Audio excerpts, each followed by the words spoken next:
Howdy, this is the Black Spots. Once again, reading to you from the Rotten Library. It's a labor of love and a labor I love. This article is again from the cryptozoology folder titled Aliens. And guess what it's about? It's about aliens. Aliens. Aliens who abduct too much and the abductees who love them. There are a few more pressing questions of our time. Who are the aliens who walk among us? Where are they from? What do they want? Why are they so fascinated with our asses? Scientific opinion of the extraterrestrial life often runs along the lines of Arthur C. Clarke's relentless, logical vision of placid creatures with jellyfish bodies and a cow-like disposition that floats aimlessly on hot air updrafts from a gas giant like Jupiter. That's all well and good, and while there may be many such delightful and fascinating aliens populating this awe-striking wonderwork of a universe, these scientific theories inevitably generate a consistent and predictable human response. Boring. If that's the best the universe can come up with, why bother? No, screw those friendly space jellyfish who have earned the sober approval of such luminaries as Carl Sagan. These are not the aliens in which we Earthlings must be concerned. Neither the floaters nor the fascinating and friendly silicon-based Horta of Star Trek. And nor even the furry but formidable Wookiees of Star Wars. In our world, the world, if you like it, the real world, the aliens are a bunch of ass-raping, memory-eating, fetus-stealing Nazi sickos. Their interrogation rooms make Abu Ghraib look like a day in the park, and remarkably they themselves resemble the waifish Lynn England in both stature and demeanor. People who are trying way too hard will tell you that the aliens have been coming for us since the days of prehistory, citing the existence of the pyramids, pictures of rockets and Mayan hieroglyphs, obscure biblical passages in which angels spawn freakish giant children with the daughters of men. While we can conclusively determine that these accounts are religiously accurate historical tracts as the rantings of demented perverts, they really isn't much of a consistent historical legend about alien beings. There are scattered reports of alien sightings from the 1950s, which surely are only coincidentally timed to the first appearance of horrific alien creatures in Hollywood movies, and the arrival of Martians in the War of the Worlds. Most of the 1950s sightings are unique, each featuring a type of alien which has never been reported elsewhere. One of the most famous of these is the Flatwoods Monster, which resembles a cross between Dalek and the Flying Nun. The modern era of the alien encounters can only be conclusively documented back to 1961, which is the year of the first official alien abduction, an event that changed the world in weird and confusing ways. After the Barney and Betty Hill case, the nature of the alien threat settled down to some very predictable configurations. The Hills were a charming, well-adjusted couple whilst minding their own business, as well as adjusting people were wont to do, were unexpectedly set upon by a UFO in September 1961. A light in the sky zoomed over their car on a lonely back road. A UFO landed some yards in front of them. Barney Hill looked at it through binoculars and saw shadow figures within. The couple fled. They were 20 minutes from their house, but when they got home, it was 2 hours later. All this is strictly according to their own account, by the way. Over the course of the next few weeks, they began to have recurring nightmares about people doing medical tests on them. They went to a Boston psychiatrist who hypnotized them in an effort to unlock their trauma. He found quite a bit to unlock. The story told by Hills would become a kind of new mythology, one that swept the world with the same force and fervor that once favored Christianity. Under hypnosis, the Hills revealed that they have been imprisoned by aliens on a UFO they have seen. The aliens fit a now familiar mold. They were short and slim and hairless, with gray skin and large cat-like eyes that wrapped around their heads. The aliens described the Hills bore a striking resemblance to aliens featured on an episode of The Outer Limits, aired just a week earlier. Before medical tests on the Hills, they recalled under hypnosis and showed Betty Hill a star map, indicating that they came from. Later, enthusiasts would identify the location on the map as Zeta Reticuli, a relatively nearby solar system. As you have probably inferred by the abundance of quotation marks in the preceding passages, many of the Hills' account is questionable to a reasonable person. The encounter was only the first, however, in a long line of reports that would eventually sprawl into an inescapable social zeitgeist. The sightings of gray aliens slowly increased until they became a part of the popular culture. There have been hundreds of sightings in the Greys, as they are called. As initial reports spread and were discussed, more came to light. A mythology began to develop around the beings as popular culture absorbed the images of the aliens and regurgitated them into movies and TV, which then led, amazingly enough, to more sightings. Somewhat surprisingly, many of these sources have slowly converged into a somewhat consistent, if still fairly ridiculous, storyline. The alpha primate among UFO theories holds that there are a handful of alien species duking it out into our skies and up our anuses in a never-ending battle for alien truth, alien justice, and the alien American way. There are three major types of alien according to the school of thought. The Greys, with their big heads, small mouths, and black eyes that wrap around the back of their heads. The waifish Greys are the standard issue alien in modern culture. They resemble giant fetuses, which is probably no accident. The Greys are considered to be the major abductors among the alien species, and they're the aliens who abduct the hills to get the whole ball rolling.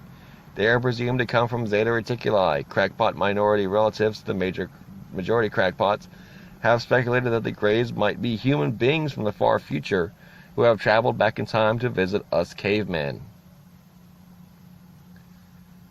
The Greys enjoy performing medical experiments on humans, especially experiments laden with sexual overtones, such as taking semen samples, extracting ovums from the ladies, and anally probing everything in sight. They seem to take a special delight in inserting their instruments into the rectums of the noses. South Park's Eric Cartman, for example, encountered Greys in their premiere episode. The Cartman gets an anal probe, just to show you how it's basically in the popular zeitgeist to a, in the forefront mainstream degree that South Park's first episode was centered around his abduction, the rejection of the idea of his abduction by the community, then their acceptance of it was proven with evidence from his ass. So, I mean, it's not like saying, oh, such a minority of the nation, appreciates this concept. It's also X-Files is a huge fucking show too, and it's all about X-Files. The other prime antagonist, prime motivator of the whole show with their colonization and their implants and abductions of the Agent Scully and numerous others inside the show, but I digress. Greys are said to be implant metallic objects in the bodies of abductees, but there haven't been any decisive scientific discoveries relating to the so-called implantations. The Greys are also believed to be responsible for cattle mutilation, and a Grey-type alien is formed as the star performer in the ill-begotten alien autopsy hoax. According to its lore, it was a Grey spacecraft that crashed at Roswell. Greys got their name from their skin color, which is gray. However, there are numerous variations on the theme in the annals of UFO abduction, including blue Greys and white Greys. The Greys played a starring role in the X-Files and have been lampooned in everyone from The Simpsons to Star Trek. The Nordics, getting ahead of myself. The Nordics. Like Greys seem like the result of some dark psychosexual zeitgeist fantasy of rape, then the Nordics are perhaps less in need of explanation. Instead of being little ugly freaks, the Nordics are big, beautiful, blue-eyed blondes and anatomically correct love machines. Taller than an average human and a damn sight better looking, the Nordics are also abduct people for the purpose of science, but are also for hot monkey loving. While they perform all the usual experiments and probes, they also engage in good old-fashioned intercourse. A testimonial from a woman abductee in one investigator website said, "It went far beyond anything we can do on this earth plane. The orgasms were constant, fast, furious, and savage." Nordics are sometimes seen with Greys. Some abductees report that the two work together. Other sources say the two races are at war over some indeterminate issue. Nordics also occasionally deliver messages of inspiration and doom in similar manner to that of the Virgin Mary. They're reptilians. Some reptilians look very similar to the Greys, except scaly and uglier. Others look more like traditional Star Trek types, low-budget lizards with special effects, drawn straight out of Hollywood. Reptilians tend to provoke an extremely negative emotional reaction in human beings, despite being mostly innocuous in their terrestrial form. Well, okay, in most people anyway. Pamela Stonebrook, a jazz singer described by LA Weekly as the favorite entertainer of the late Gene Roddenberry of Star Trek fame, claims to have been abducted by reptilian aliens. She also explains on her website that her forthcoming book will tell about her female reptilian encounters, a subject that very few women are prepared to go public with or speak openly about. I praise the courage of the few that have already endured public ridicule as a result. Reptilians are not a politically correct species in the UFO community. Second.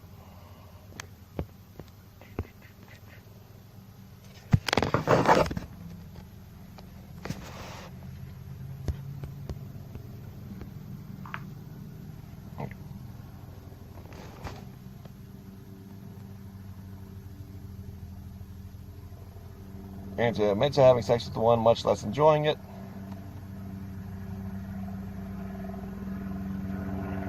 There's a chopper coming by. Coming in low, coming in hot.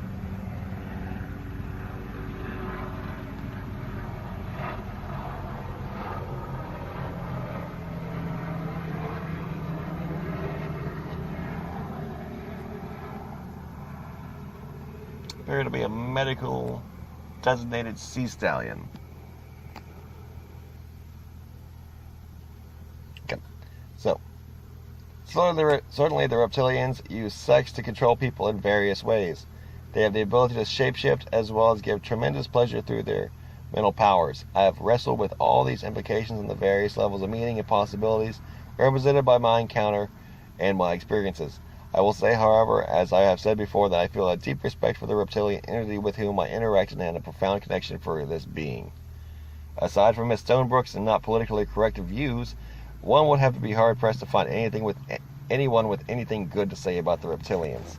Some experts in such matters will tell you that the reptilians are in charge of the Greys. Some investigators claim the U.S. government has a secret treaty with the Greys, which allow them free abduction privileges in exchange for their technologically advanced support of the Masonic Illuminati conspiracies that rule the world. That would indeed be a scoop. One wonders how Woodward and Bernstein missed it.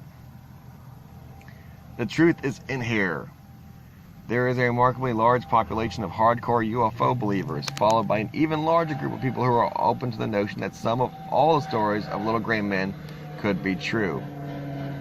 Alien noise reached a near fever pitch a couple of decades back, thanks to a series of developments, some of which require quote marks and others which must be italicized.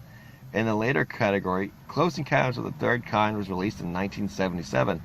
A couple of years later, researchers discovered a government cover-up of a UFO crash in Roswell, New Mexico, which reportedly led to the creation of the above top-secret government organization Majestic 12. All this media attention led, not surprisingly, to an increase in the number of abduction reports. UFO enthusiasts will tell you that the news reports triggered suppressed memories. Skeptics will point out to some sort of mob mentality that accompanies allegations of UFO abuse, as well as satanic ritual abuse. Either way, the peak of cultural feedback loop came with the Whitley Strieber's Communion, published in 1987. Communion was the New Age epic to end all New Age epics, providing a lavish backstory to the gray aliens and their ilk. Strieber brought a scientific rigor to the discussion which had not previously been manifested. Previously a successful fantasy novelist, Strieber told a tale of multiple abductions and laid out a rough sketch of experiences which had evolved into a widely discussed notion of alien conspiracy. How widely discussed? Strieber reports have received 500,000 letters from readers, many of whom reported similar experiences to his own. In the wake of Communion, a series of ever more incredulous books began to emerge in which remote viewing, channeling, and all manner of deductive reasoning and investigative reporting were brought to bear on the problem of alien visitors, such as the mind-boggling Above Top Secret, which related tales of unimaginable conspiracies and highly improbable leaps of logic with a poker face to die for. Above Top Secret helped popularize some of the more ridiculous claims of UFOlogy, and the relative scale of ridiculousness that one must employ when looking at the body of material here. One of the few naysayers to the extended mythology of is Strieber himself, who comes across as a really reasonable guy trying to come to grips with a difficult reality, and while a bunch of kooks strew fairy webs across his path. They made a movie about Whitley Strieber's Communion, in which Christopher Walken plays Whitley Strieber. And this statement of seeming like a reasonable guy who's trying to come to grips with a difficult past, they kind of make it out to seem like a traumatic event spurned these incidences. But when you watch the fucking movie, it's very clear. It lines up with very what we know now as Encounters of the Fourth Kind type shit. He's just in a cabin in the fucking woods as aliens take him at their leisure, and he has no ability to comprehend it except in the moment to try to make peace with it. And I try to make it seem like the nobility of his intellect conquers the fear, but in the book he is describing the incidences as any normal person would, in that they're rapes, they're terrifying rapes of his privacy, his personal safety, and everything else. They're just violating him, and he's not shy about it. They're just violating him in the worst way. So that's my 2 cents. Where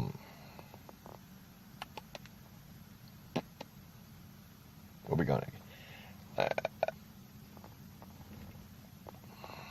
Like everyone assumes there were little gray visitors here from Zeta Reticuli, Strieber commented in an interview, "What? How did we come to that? We came to that through a lot of very vague, hypnotized recall and examining star maps that may or may not have had some sort of relevance to the real world, and it became engraved in stone.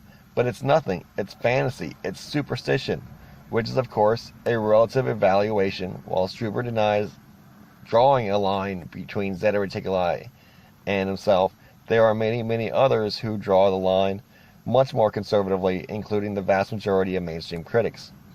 While mainstream scientists often have a joyless, narrow-minded view of the world, they do have a point. Alien abduction stories are a tough sell, especially in the light of the overwhelming absence of hard evidence to support these claims.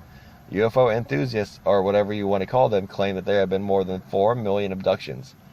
It's extremely difficult to credit the idea that 4 million people have been abducted, probed, and are implanted without producing a single piece of conclusive physical evidence. As appealing as the notion may be, a reasonable person would be forgiven if concluded that there are not any little gray men running around, nor a massive government conspiracy to cover up an alien invasion. Moreover, the mainstream scientists can actually offer some reasonably compelling explanations of why so many people report the same sort of explanation or experience, an explanation with little more weight than just saying that somewhere between 500,000 and 4 million people all saw the same episode of The Outer Limits. The most popular skeptical explanation of the alien abduction phenomenon has to do with syndrome known as sleep paralysis. Alien abductions almost always correlate at night. Abductees most often report being taken from their beds or being abducted on long, lonely roads.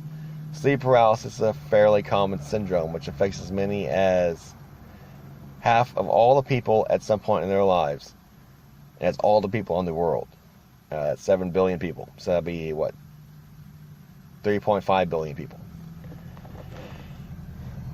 In sleep paralysis, someone who has just fallen asleep or is between sleep and waking experiences suddenly feeling heaviness and inability to move. The same feelings is frequently reported by alien abductors who blame the effect on some sort of hypnol-laced lubricant designed to facilitate the insertion of objects into the abductee's rectum. While sleep paralysis combined with the onset of dreaming or hypnotic trance produced by late-night driving might account for some of the tales of abduction, there isn't a strong body of evidence showing that sleep paralysis can be commonly associated with the sort of hallucinations required to produce a full-blown abduction experience. A recent theory might be better suited to explain the seemingly universal notion of the abduction experience. Scientists and casual users have noted that the hallucinogenic drug DMT frequently produces a hallucinogen that closely matches the abduction experience, right down to the little gray men. When DMT is synthesized into a concentrated form, similar to how opium is refined into heroin, it produces an extremely consistent abduction experience. DMT is a chemical produced naturally by the brain. Under normal circumstances, it exists in the brain only in trace amounts, but the same mechanism that regulates its presence in the brain is responsible for regulating sleep patterns via serotonin production. Tie sleep paralysis to DMT production, and you might be onto something. Of course, there's still the question of why these experiences are so similar to each other. And there's the interesting quirk that the gland which regulates DMT in the brain is the pineal gland, which is located right where mystics believe you can find the third eye chakra. Happily, when science closes the door, the creative imagination jimmies open a window.